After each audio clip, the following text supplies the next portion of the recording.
Hello, hello, friends. I am so excited to chat with you today. We have an incredible live stream for you, one of my favorite topics to chat about. We're going to be talking about the worst mistakes that you can make in your virtual assistant business, and it's going to be juicy. I've been training virtual assistants for, oh my goodness, how many years now? Since 2016. So, somebody do the math with me. And so, we've had thousands of individuals come through our programs, and over 100,000 people come into our group and on our email list, and we get questions literally every single day about why am I hitting this roadblock, or man, this client is frustrating me because XYZ is happening. And so often we have found that there are certain boulders you can put into place throughout your journey as a virtual assistant that will help you to not be as likely to come across some of these frustrating mistakes. So I'm very excited to chat with you guys today, very excited to share this with you. Before we get started, I always love, especially for those who have jumped in the very beginning, I'd love to know a little bit about you. So let me know your name, where you're from, and where you're at in this virtual assistant journey. So are you total newbie? Like, I'm just learning about virtual assistants. Have you started setting up your business? Are you starting to get clients? Do you have a client already? Do you have a full team? I'd love to know who I'm talking to. So let's make this interactive. If you want to, in the chat, go ahead and just mention who you are or where you're from. I totally realized that I forgot to turn on my light. Should I turn on my light, guys? It's gonna be like, here, I'll do the camera with me so you're not just looking at my dress up close. Maybe I can do the light. Maybe I can't. I don't think it's happening. It's not happening, guys. Oh, it's down here. It's not happening today. That's okay. We'll hang out together. Sorry, I was like prepping the slides and I didn't get it all in place. Did I just do a good shot up the nose? All right, let me know in the comments. Oh, we have Hazel from Georgia who already has her first client. Congratulations. That's so exciting. I absolutely love it. Another from Georgia. Hey, Shatasha, current VA, have clients working on building my client roster. Oh, Caroline from Northern Ireland. Exciting. I'm starting to work for free for testimonials, so just getting started. We have Erica with one client. I love it. All right. Well, let's go ahead and jump in. What I'm going to do is I'm going to share my screen with you and just talk to you a little bit again about what I've learned in this journey and some of the worst mistakes that, hey, I'll even raise my hand because most of these mistakes I have made. So if you are a kind of person that is hard on yourself, right? I see you because you're like, oh, I made that mistake. Why did I do this? Da, da, da, da.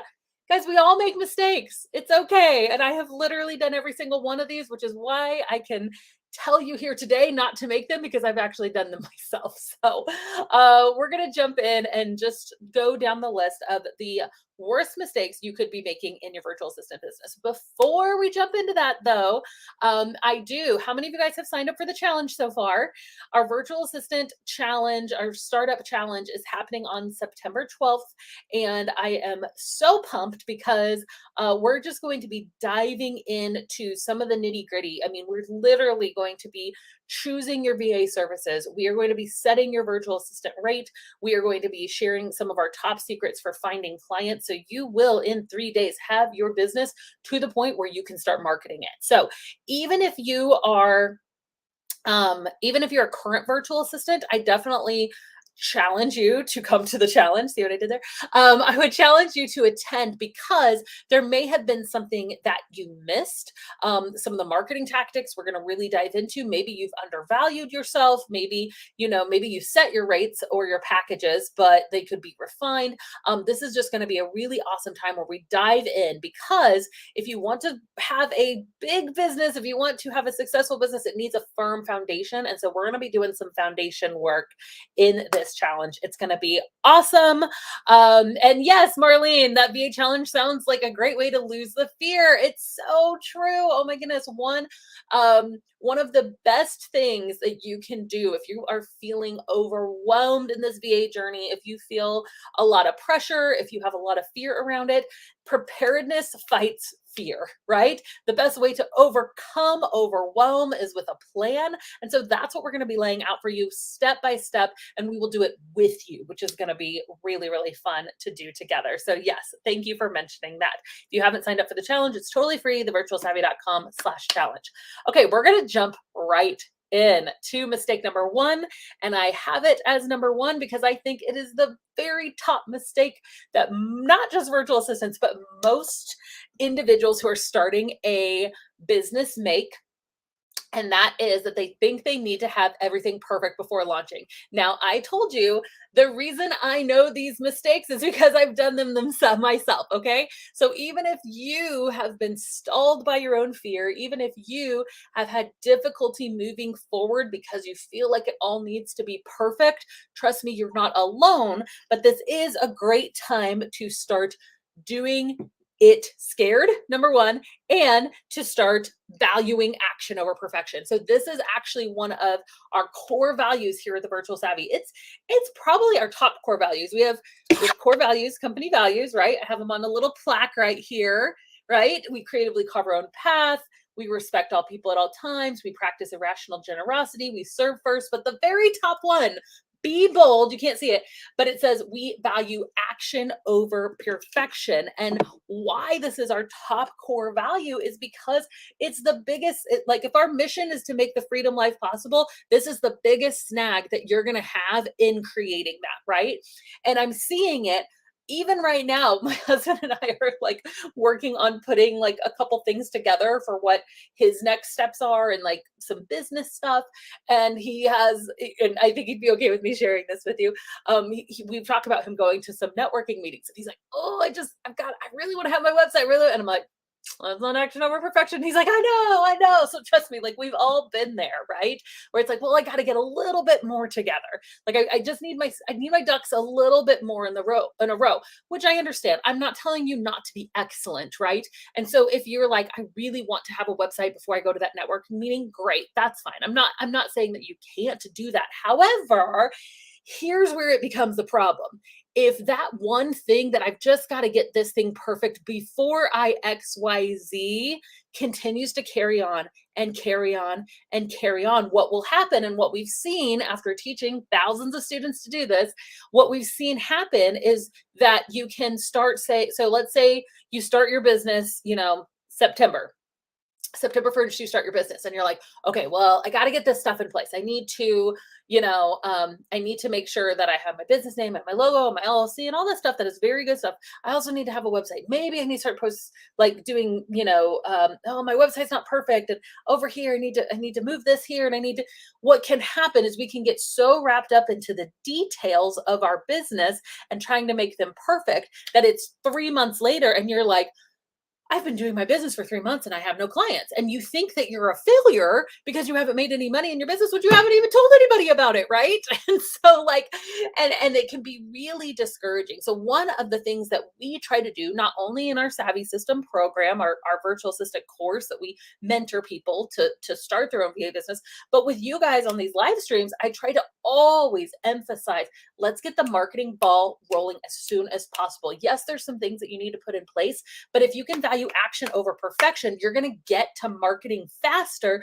which means you're going to get clients faster, which means you're going to make money faster, which means that momentum is going to keep going so that you have the enthusiasm to keep moving forward, right? And so I'm very passionate about this, if you can't tell. And action over perfection is in every area of our life, right? Success is built on just one imperfect step after another. Like nobody who has ever been successful at anything, any goal that you have to achieve, right? If you have a health goal, if you have a goal in your marriage or your relationships, if you have any type of goal, business goal, any type of goal, it's going to start by just small steps of imperfect action moving forward, because it's the forward motion that matters, right? Not the perfection in the process. So we value action over perfection. It's where our Be Bold statement comes from. We have mugs that we give you guys, and t-shirts that we sell of Be Bold, because action over perfection is just the number one. Like, if you only took one thing away from today's trading, this would be it. Okay. We value action over perfection. Okay, let's keep going. Yeah, this is really good. I think, I think we have a sense of when we were doing excellent necessary work on our initial start of the business is just fearful to be judged. Yeah, I totally get that. Like, and I think that's actually really insightful, Marlene, to, if you find yourself doing this, like, what's behind it? Like, I love that question of, like, what's one layer deeper? Like, why? What is my motivation behind feeling like this has to be perfect, right?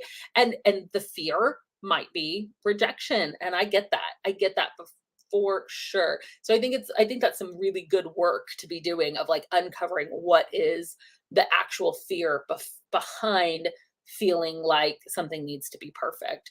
Laura, action over perfection reminds me of the quote, have no fear of perfection, you'll never reach it. That's awesome. So waiting for perfection equates to getting nothing done. That's really good. I love it. So somebody asked, I haven't bought this Savvy System, am I able to participate? Yes, this is a free challenge for anyone. So the virtualsavvy.com/challenge, my team can drop it in the comments. That is a free challenge we have coming up on September 12th. All right, let's keep going. Mistake number 2. I'm gonna step on some toes today. It's like my favorite thing to do in a live stream. In person, I don't step on many people's toes, but in a live stream, no one's here to tell me.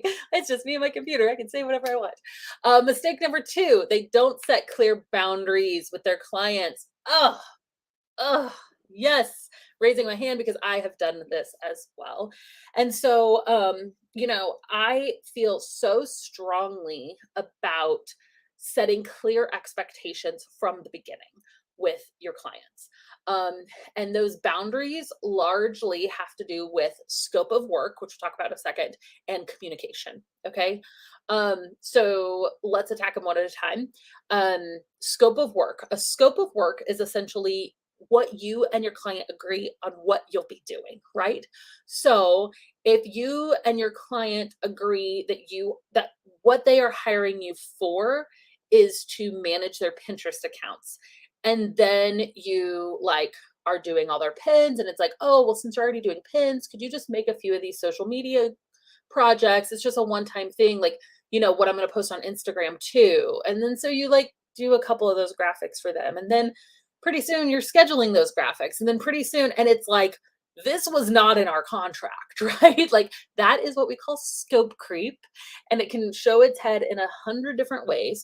But if you're not clear on what your scope of work is, on what you will and will not be doing for this client, then it's really, really hard for them or for you to know. You start to get this sense, I feel like they're asking me to do I feel like this is beyond our contract. But if you didn't have a contract, or if you didn't have the scope of work really outlined well, then it just makes it a little more difficult. You can still have those conversations, but what's going to happen is you guys will have to get really clear, and it's just so much easier to do it from the get-go. So having really clear expectations in the beginning, have it in your contract, have it in your scope of work. And the other area, so it's usually with scope of work, and the other way that I see this happening where boundaries aren't set a lot of times is with communication. So how can your clients communicate with you? What is the expectation? When I work with clients, what I would usually do is say, if anything, I respond to all emails or Slack. If you want to do Slack, I never personally gave out my cell phone number for texting. That was just a boundary that I put in place. Plus, I'm terrible at responding to texts, and anyone who is my friend or family knows that that's true. I'm terrible at text. I'm terrible at Facebook Messenger.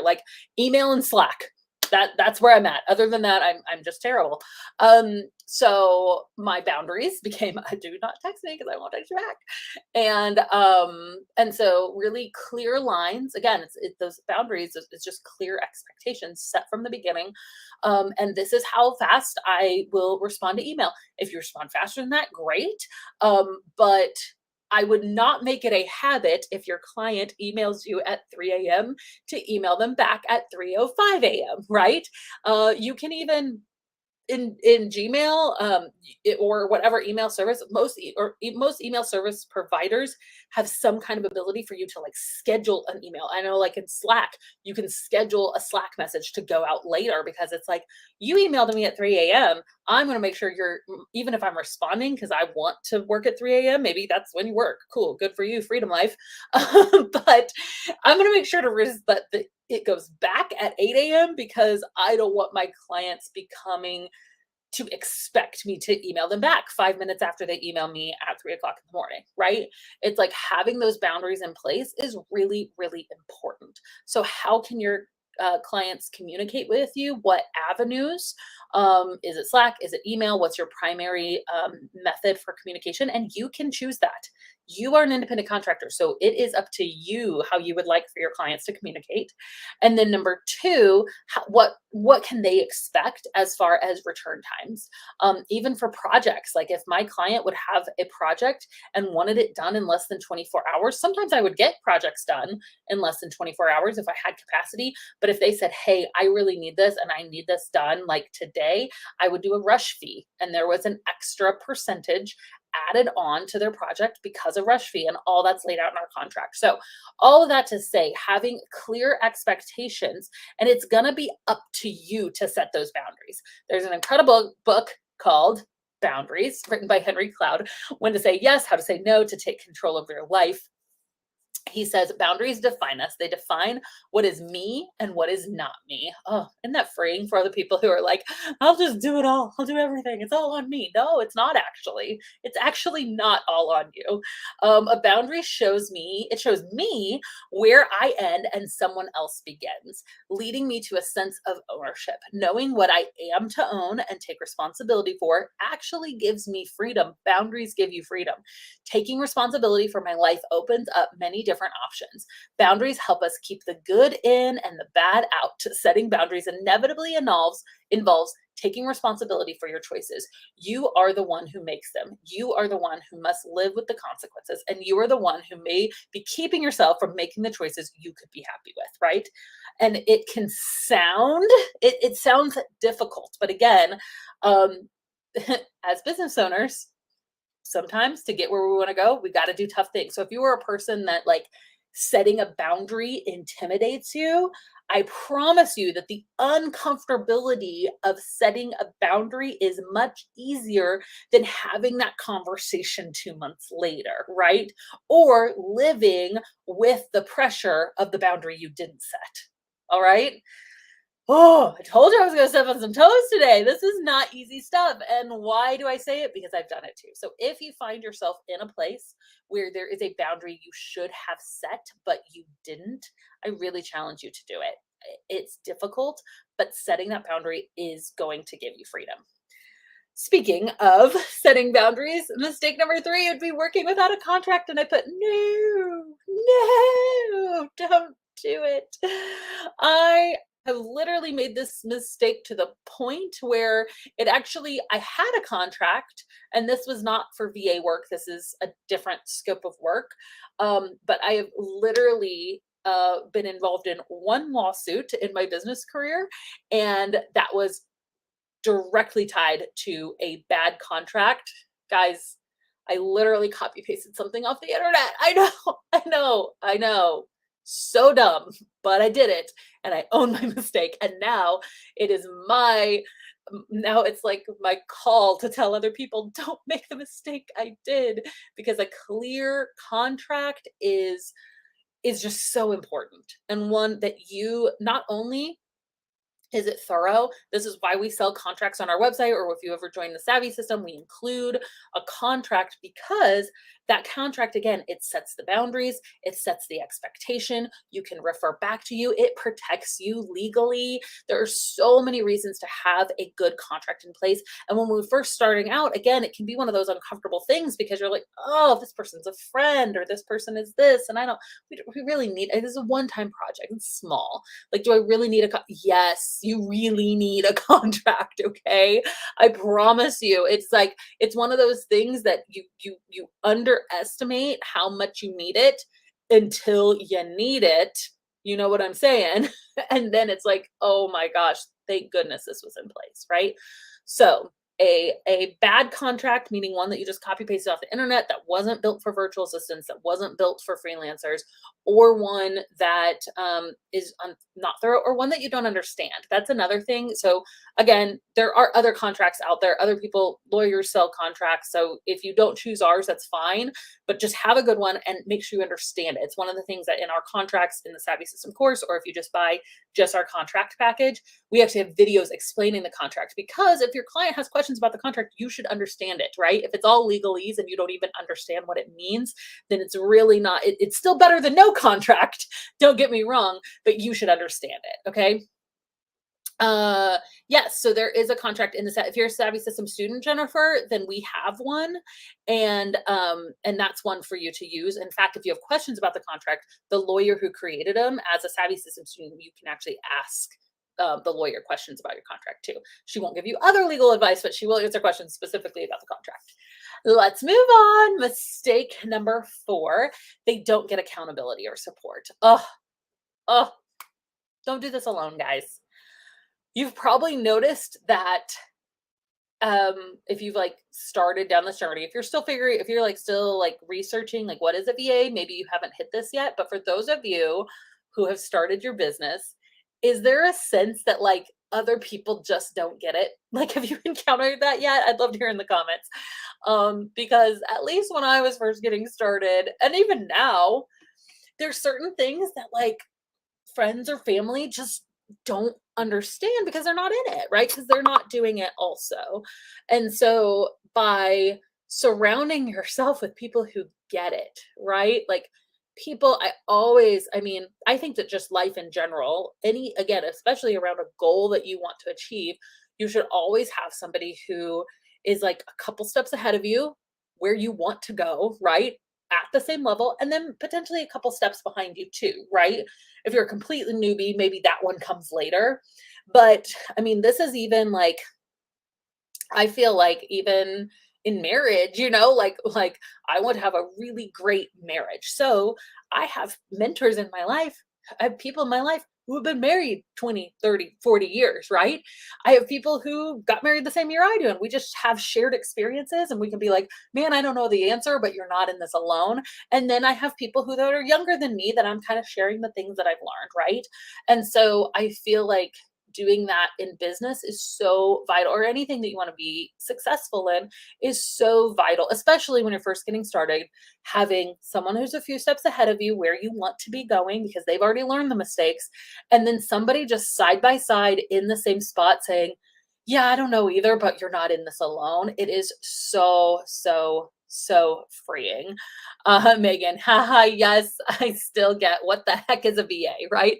So if you're frustrated that this client is arguing your contract, or if you're frustrated that, you did this certain networking meeting and it was a total flop or whatever, and people are like, I don't, what's a VA? Like, it's just, as much as they may want to support you, they just don't get it, right? And so super, super valuable to have a support system. If you don't have that, guys, VA Savvies, like find your people. That group has 100,000 members in it. You can find one person, I am sure of it, in that group that that maybe lives in the same city or is at the same stage in business as you. Okay, so find some business friends. At one point I did this like blog or a video or something being like, you can't do this if you go at it alone. And someone got like so angry. They're like, I do this alone. I don't have anybody in my corner that supports me, and da, da, da. They were very defensive about it. And I'm like, okay, maybe you can. I'm not saying you can't be successful, but like if you go at it alone, but like why? Like, It just sounds more lonely. Like I would just rather do this with people and have community. So, yes, I really, really challenge you to do this. If you don't already have this in your life, make it a priority because again, it's like a contract. Maybe you overlook it when you don't need it, but when you need it, you're so, so, so grateful it's there. All right, we have two more. Mistake number 5, they stop marketing once they have a full client load. So maybe you're not at this point in business yet. I feel like when we chatted earlier, most of you were either brand new or maybe just had one client. So this is just a future warning to you. Again, as someone who's gone a few steps ahead of you, um, I would definitely, whatever you're doing to market now, and there's so many different ways to market. Some of what those we'll talk about in the challenge we have coming up. So many ways to market your business. However, once you have a full client load, I would not completely turn off that spigot, right? Like you can slow it down for sure. If you've been spending 5, 10, 20 hours a week marketing and you have a full client load, take it down to 1, right?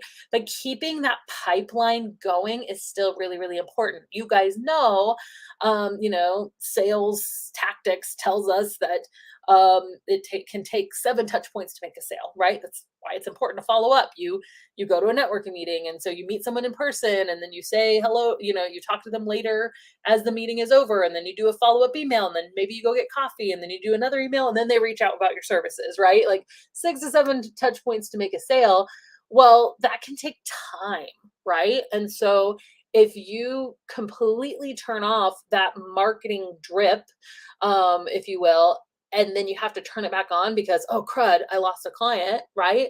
Then it's just going to take more time. And so always having people in the pipeline, I think is really important. And so that means maybe still just attend that networking meeting once a week, or maybe still jump on a few coffee chats once or twice a week. Maybe still, even if you're not applying for jobs inside of Facebook groups, if that's one of the main ways you're getting clients, still be active in those Facebook groups. Still, take a little bit of time to show value. And again, there's so many different ways to market your business. So I'm not telling you to do all those things, but whatever ways you have chosen to market your business via Instagram, via networking groups, via LinkedIn, via Facebook groups, still spend some time there, okay? Because I've just seen people make this mistake where it's like, oh, I have a full client load, and I want you to spend time working with your clients. Again, have excellence working with them, but you can still set aside 1 hour per week just to keep that marketing going, okay? And again, if you're like, I don't even know how to market my business, that's what we're going to talk about during our challenge. So hold tight. We are going to get there. And then mistake number 6, they try to go at it all alone instead of following a blueprint. I am, I am such a plan. I am such a fan. I'm such a fan of having a plan. That's cheesy, but it's so true. I love a good plan, man. Like even when I go on vacations, my husband and I will like block out day by day. Here's what we're doing. Here are the times. And I actually enjoy my time best because I know that I've researched it and I know it's the best plan and I have just something to follow so I can enjoy my time, right? Is anybody else is anybody else like a vacation planner? I totally am. Sometimes I like making the plan more than going on the trip because I just love planning. But a blueprint is just that. It's a blueprint. It is something that you can follow so you just know what to do next. And um and that doesn't mean that you can't add your own spin to it, right? Like I am always in some kind of a course or have some kind of a coach or have at least like a book I'm going through, right? Like I'm always trying to develop in one area in my business or personally and have somebody helping me keep me accountable or a resource, a course or a book or something. And having that blueprint doesn't mean I can't put my own spin on it. Doesn't mean I can't go, you know what? This is what the blueprint says. And that's not quite working for me and my personality. So I'm going to like move it a little bit. But it still just gives you that freedom to know this is what I'm doing next. It just makes things so much easier. This is awesome. Follow Abby's yellow brick road. You'll never be lost. I mean, it's just something like Thank you for saying that, Natasha. I pride myself in being able to take complex topics and break them down into really small actionable items. It's kind of like my favorite thing to do on the planet. So I'm glad that it has benefited you. Dana says, it's been said, those who fail to plan to fail. So true. And Laura is a super planner. Yay, super planners unite. So have a blueprint. You don't have to follow the blueprint exactly if it doesn't work for you. Like if somebody's blueprint says like go to 3 networking meetings a week and you're like, I live in nowhere and it takes me 3 hours to get to a networking meeting, maybe you don't have to follow that exact plan, but like what would work for you that could replace that part of the plan? And then, again, you still have the blueprint, right? It's so helpful. Every season of growth I've ever had personally or um, or in business, I've had a mentor. I have a mentor right now. Like I always have some kind of a mentor or a course that I'm working through that mentor has downloaded their information. So here's where you can take action. If you don't have this, the challenge can be that for you. That's literally what we're going to be doing, is breaking down that step-by-step plan. Okay. It's going to be jam-packed and very actionable. We've done this challenge only one time before, and it was not our goal. Like, I'm not guaranteeing that you'll get a client in these 3 days. Like, that would be pretty crazy. But it did happen once, literally, as someone was going through the challenge this last time, they got their first client just during the challenge, which I saw. We have tons of people who did after the fact, right? They joined the challenge and then, days or weeks later, but literally one person got the first client while they were still in the challenge. And I was like, okay, that's really cool. So our goal is to get you set up to launch. So essentially in 3 days, you will be set up enough where you can at least start telling people about your business and have a plan and a roadmap, a blueprint of what it actually looks like to tell people. Okay. Yay. We have some questions already coming in, which is perfect. Let's jump in and do a little bit of Q&A. So what questions do you have about this? About the challenge or Savvy system, which are both coming up.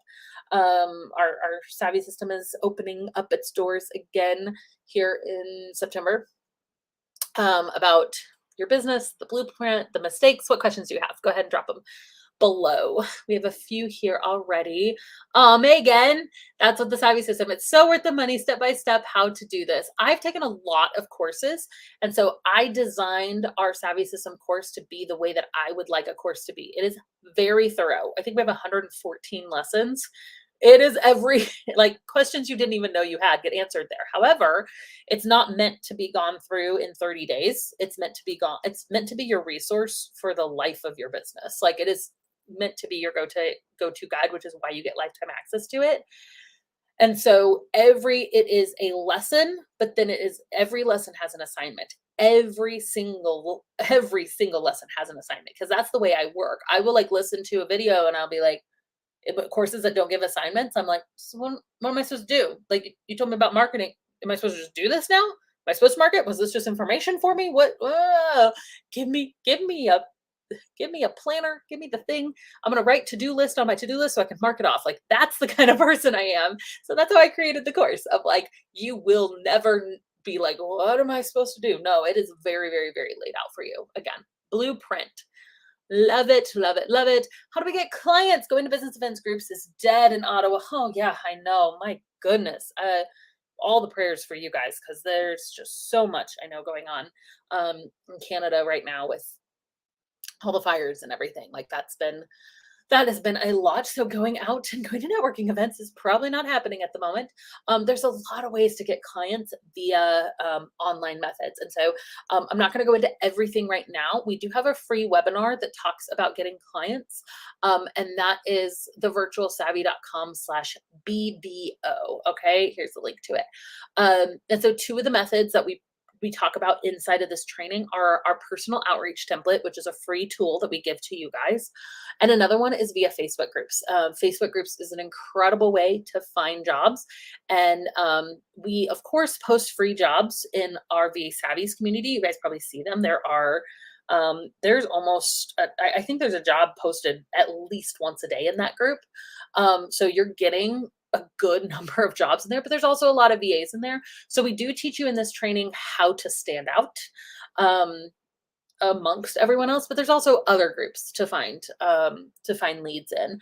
And there's so many methods. I mean, that's the Savvy system goes into a lot of them, but there are there are virtual networking events, there are Facebook groups, there is engaging in Instagram, doing high-end client outreach, LinkedIn. There's a lot of different ways to find jobs, even like simple job search tools like Indeed. Literally remote jobs get posted there on the regular. It's not always finding the job, it's knowing how to stand out in the job too.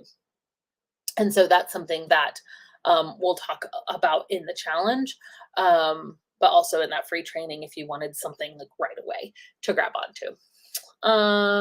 Okay. Savvy system has saved me so much time. That's awesome. Okay.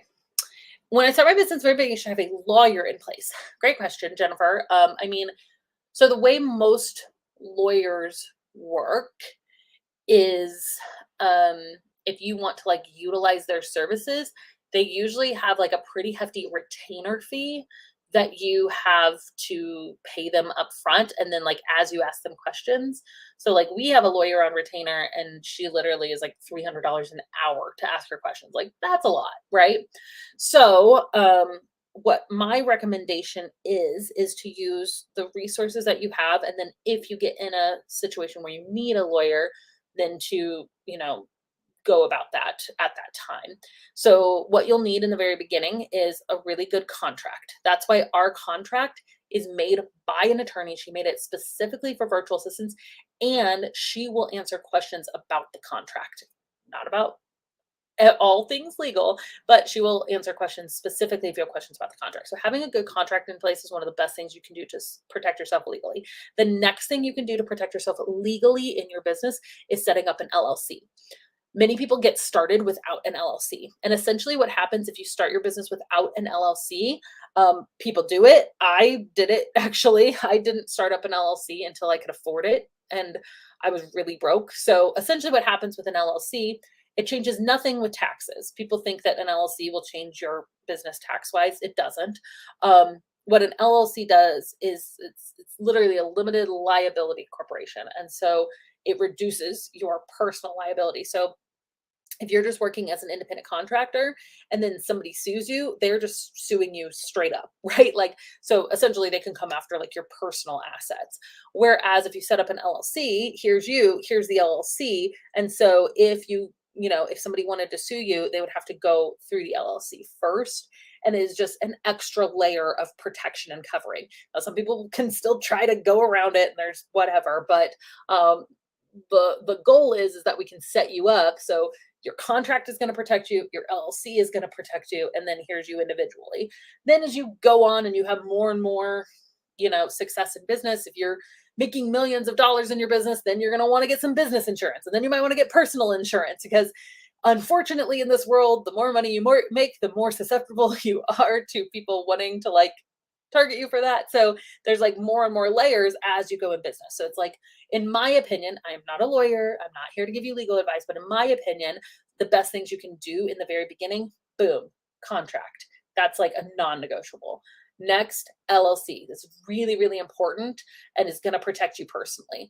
Then we can talk about some business insurance, right? Error and omissions insurance is really, really good. And that's usually not too expensive. And you can get it through who you are already getting your insurance through. So you can talk to them about that. So it's just like as you progress in business, you can add more and more layers to protect yourself personally. So do you need to have like a lawyer on retainer? Not necessarily. Another great place to go just for general business advice. Again, they're not going to know very much about virtual assistants. I want to emphasize that, but score.org. Let me see if I can type it in here. Score.org is a really great place, especially if you want to know like is there anything that I need to do to run a home business out of my city and county? So I live in Springfield, Missouri, Greene County. Are there certain requirements that I need to know. So SCORE will connect you with a free local business mentor. They might not know nothing about virtual assistants, so you don't necessarily want to ask them about your pricing and packaging and marketing and all that stuff. But as far as like, are there city or county requirements that I need to know about running a home business where I live? Obviously, the virtual savvy can't know every single regulation for every city and county that you guys live in. So that's a really good resource for you guys. Okay. Um, a lot of our students have reached out to their SCORE mentors and have been really, really happy with that process. Um,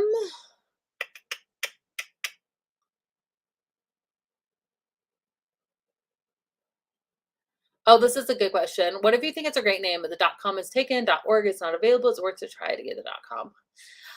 Okay.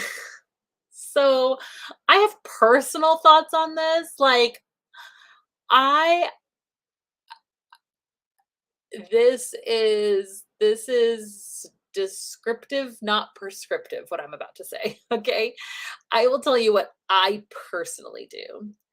I personally only buy LLCs with a .com or a .co. Um, I have known tons of people to do other domains, and it's fine because at the end of the day, like, you guys, your business card, your website is going to be a business card, right? Like, and so for me, it's not necessarily even like, oh, I think it's going to show up better in search, or it's going to do this. All those things could be true about .coms, but for me, it just makes it that much easier for people to find me. Like, people are just recognize .com, and so if they're like .agent, I don't know. There's like some really weird ones out there right now. And to me, it just like, even on a business card, I feel like people are like, wait, what's the, like, people might not even know it's a website. So it's just, again, that is that is descriptive, not prescriptive. That is something that I personally do. And so what I will do if I can't find a .com or a .co, I do every once in a while do .cos. If I can't find one of those, then I will try to get more creative, like literally just by putting the in front of it, like virtual savvy. When I first started in business, virtualsavvy.com was so expensive. And I was like, what about the virtual savvy? Boom, there we go. And there, now we are the virtual savvy. Although later I did eventually buy virtual savvy because it went down in price and I could afford it at that point. So um, that would be my recommendation. Now, you also need to check, this is important too, if that .com is taken, when you're choosing your business name and your domain, one of the things we teach you inside the Savvy system is that you need to check the trademark. You need to make sure you are not using a trademark name. Hey, guess what? It's another mistake I've made. We're just airing all my mistakes today. I literally, one of my very first trainings I ever did, or my first course, I created a course way back in the day before I was even training virtual assistants. I created a course called From Passion to Profit. And I'm like, ooh, passion to profit. That's so good. Da, da, da, da. It's so trendy. Didn't check the trademark. And literally 2 weeks after promoting my awesome course that I had worked so hard on that nobody really bought, I got a cease and desist letter. Okay, cool. Check trademarks. Noted. So now we always check trademarks. And there's a bunch of resources that you can use to check trademarks as well. So just a couple of things. Abby, what's your Myers-Briggs? Oh, awesome. My suggested career path is to avoid being a manager. That's funny. Whatever. So you're an ENFP. I am an ESFP. So really interesting. I don't know why ENFPs would not be good managers. I think anyone could be a good manager. And I don't know. I think the extrovertedness and the feeling, I do have to, like, I have learned to hone in on not letting my feelings always direct all my steps. And being a P, if you guys don't know Myers-Briggs, this is not going to make any sense, but being the P, as long as you have a good J on your corner, then you're going to be great. So that's Marlene specifically, like, once you're ready to grow a team, this doesn't have to be for now. Once you're ready to grow a team, I would read the book Rocket Fuel, because Rocket Fuel talks about how visionaries need an integrator. And I will say my business would not be anywhere where it was if I hadn't had my integrator, Melissa, who is still with me to this day and has been with me since 2017, 18. Melissa, don't get mad. A long freaking time. And like that our brains together is what has made this whole thing work. So having a visionary and an integrator is really, really important. If you are more of an integrator personality, I think you can go longer doing it solo, but I still think that even natural born integrators eventually need to have like a co-integrator so you can be kind of visionary. But if you are an ENFP, you are likely more of a visionary. And I would highly suggest once you're ready to grow a team that one of your first hires would be an operator or an integrator, and read the book Rocket Fuel to know what that is. Okay.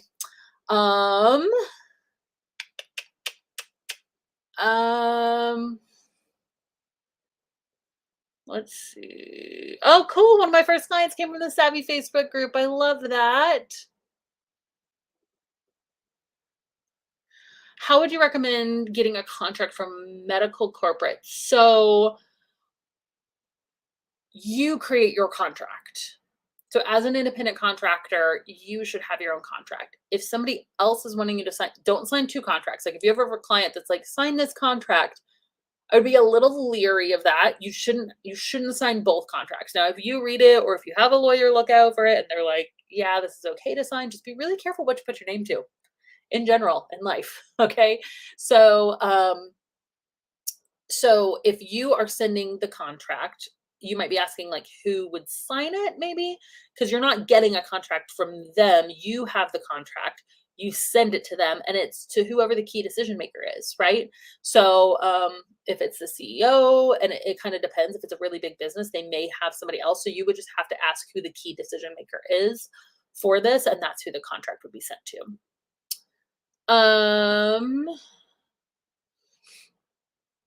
So who would you listen to, read, podcasts? Oh, marketing for dummies. I love it. So I'm not fearful. It's just not my thing, not new. So just to ease your mind, Amy, less than 3% of people are natural born marketers. So marketing is not something that comes super naturally. That is why it is one of the main emphasis inside the Savvy system. I went to school for marketing. I got my degree, my bachelor's degree is in marketing, and I still had to learn so much afterwards. So trust me.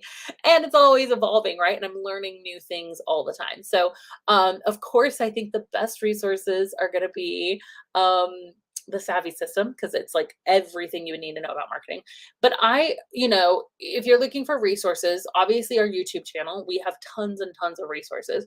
But so here's like here, let me give you a more umbrella answer and then I'll narrow it at Amy. So when it comes to marketing or anything in life or business, like less is more. And so if you can just choose one or two methods that you want to go all in with, okay? So let's say you decide, you're like, I really think that my ideal client, that's one of the first things. Who's your ideal client and where are they hanging out? Are they spending time in local networking groups? Like if you want to target Instagram influencers, they're probably not at that networking group with a bunch of like men in their 50s, whatever that local networking group. If you want local female business owners, like we have an amazing female business owner local group here in Springfield, Missouri. So like I would go to that local group, right? If I want more like business professionals and like bigger businesses, like consultants and more of the profession, I would probably go LinkedIn, right? And so like, where's your ideal client hanging out? So first you need to know your ideal client. Then you need to find out where they're hanging out. So choose one or two methods and go all in with that. And what that's going to do is, as you're doing your research, obviously we have tons of tools with the virtual Savvy, but like I recognize there's other tools out there too. So if you're like, you know what, I want to go in on LinkedIn, then just friggin' Google research every single video, everything out there on how to get clients via LinkedIn, right? Consume. And this is, again, I love having a step-by-step blueprint, because what you're doing with this method, if you are getting free content, which is good, and I started with free content too, so I'm not trying to discourage people from free content, please do it. But what you're doing is you're piecemealing it, right? So you're saying, okay, I'm gonna do like 10 different videos on how to get clients on LinkedIn. I'm gonna piece a little from here, I'm gonna piece here, I'm gonna piece here, and come up with my own blueprint. And hopefully that will work, right? Whereas if you just take a step-by-step course in something, then it's like, hey, it's already laid out for you. It's easier and it's proven, right? And usually you can ask questions if it's not working because you paid for the course or the content. So it's why I prefer usually paid methods to learn something. But trust me, I binge YouTube all the time when I really want, when I'm just starting to learn something. And so I think that would be a good method even to like decide what method you want. So watch a couple videos on LinkedIn, watch a couple videos on, how to get clients via Instagram, things like that. And then kind of come up with your own blueprint there if you're not able to invest in like a paid blueprint. Okay. Hope that makes sense. Um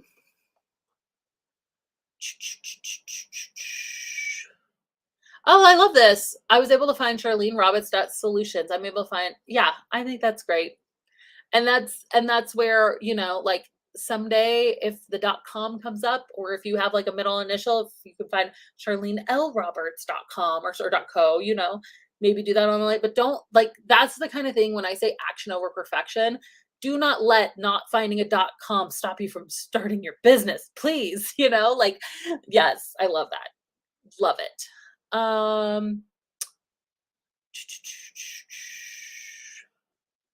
Ooh, what if I never had a VA job, but I have most of the required skills to start my business?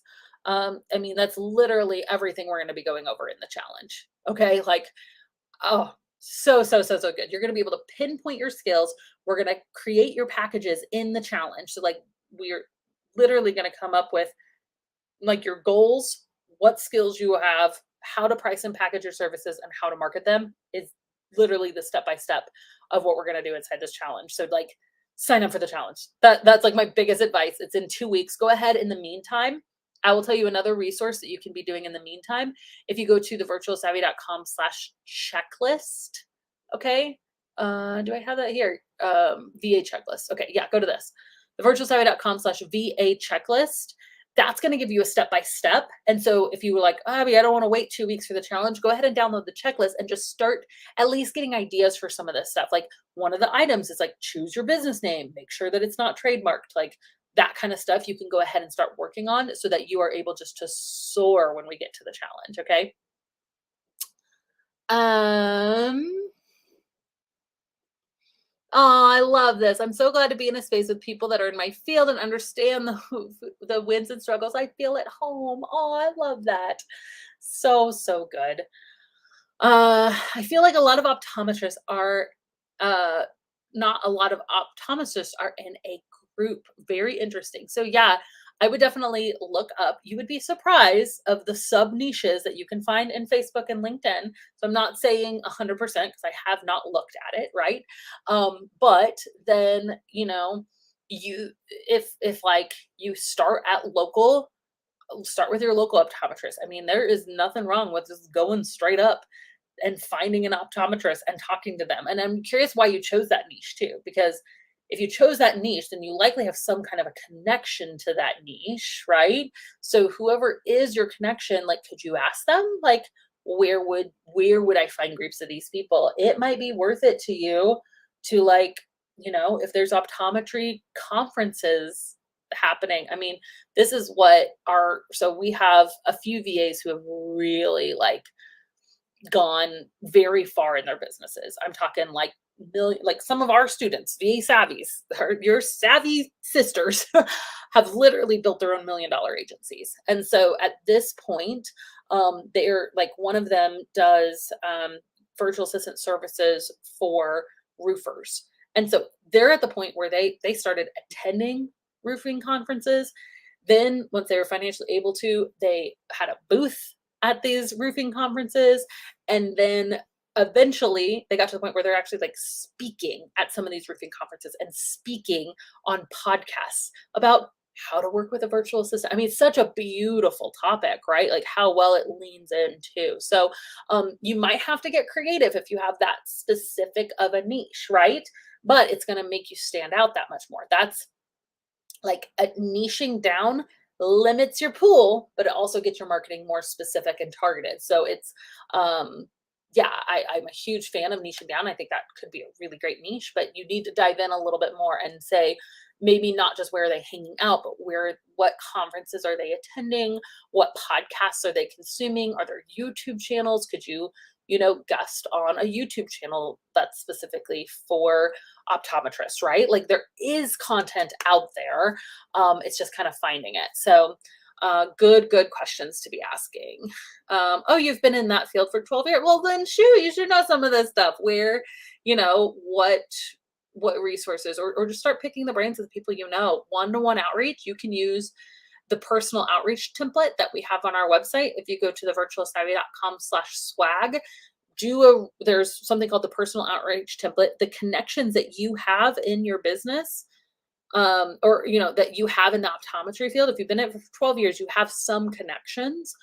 Go ahead, and even if those people aren't your ideal clients, just because they're in the industry, send out a rendition of the personal outreach template that is geared toward getting the word out about your new business, and then report back to me how it goes, because I think that could be really good for you.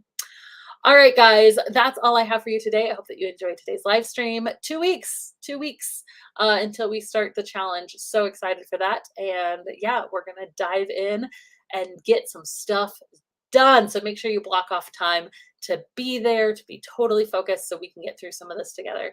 All right. Thank you so much again, guys. I hope you have an awesome rest of the day.